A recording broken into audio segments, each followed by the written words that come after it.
Universitário Senac, professor convidado aqui na USP Campus Leste, e agora também convidado para ajudar a pensar um pouco Itapevi no século XXI. Né? Primeiro, agradecer ao convite, agradecer a oportunidade, na verdade a segunda oportunidade, né, de estar junto com o Itapevi.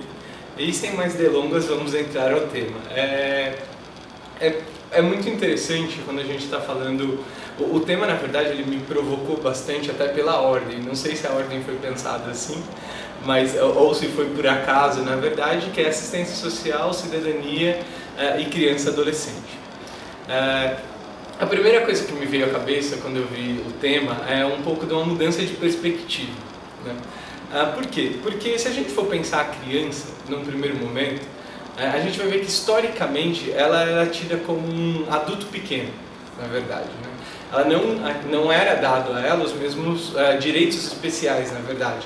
O que ela tinha eram os mesmos direitos do adulto, inclusive em relação à questão de trabalho. Vamos lembrar que na Revolução Industrial as crianças trabalhavam 16 horas, talvez tinham os piores trabalhos, que eram a limpeza das chaminés. Né? E daí por diante, né? As rotinas caseiras e todas essas coisas. Ou seja, as crianças por muito tempo foram vistas como pequenos adultos. E há pouco tempo, vamos assim dizer, há 20 anos, basicamente há 25 anos, as crianças, em especial no Brasil, ganharam aí o reconhecimento da sua cidadania. Né? Então, eu estou invertendo o tema. Em vez de falar ciência social, cidadania e criança, a criança, então, é aquela que ganha cidadania.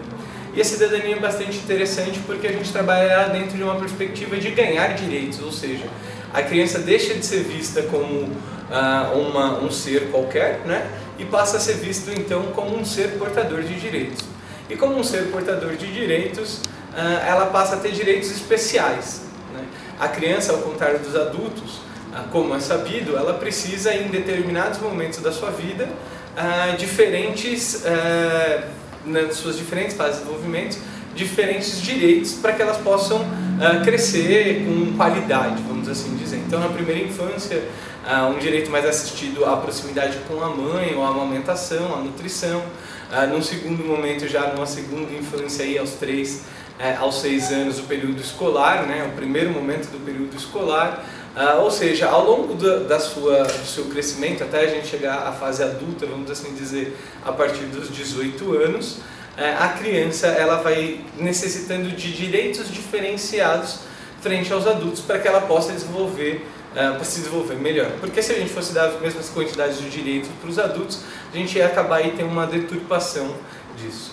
E entre esses direitos, um direito que assiste a criança desde o momento que nasce até o final da sua vida, na verdade, né? Então até o final do seu momento como criança e adolescente, depois do seu momento como jovem até os 30 anos, depois do seu momento como adulto e idoso, é o direito à assistência social.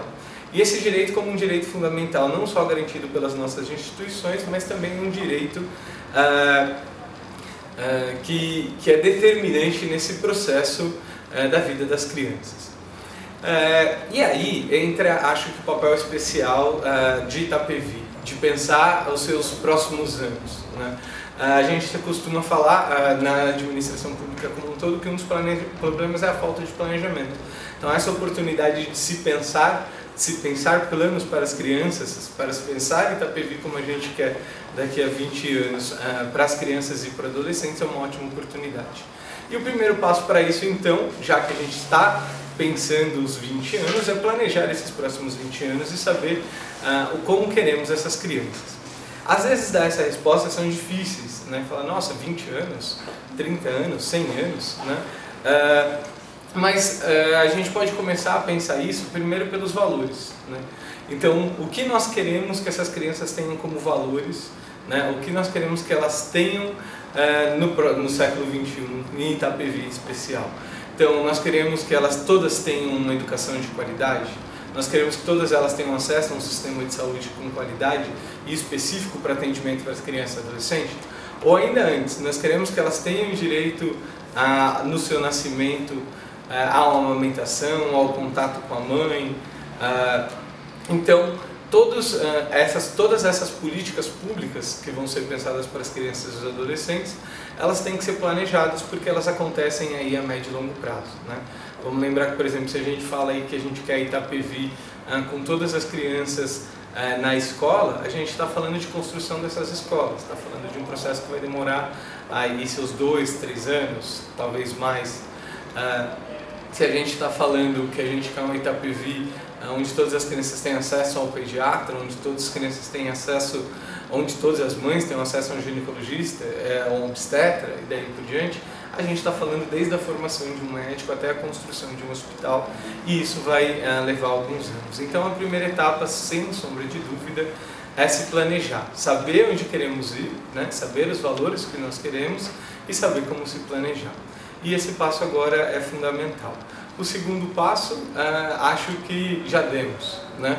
Reconhecer então que esse planejamento é importante, reconhecer a criança como um cidadão e a partir daí lutar por políticas públicas para ela. Esse é um pouco do que a gente pode discutir para a área e voltamos numa próxima oportunidade aí seguindo com o nosso bate-papo.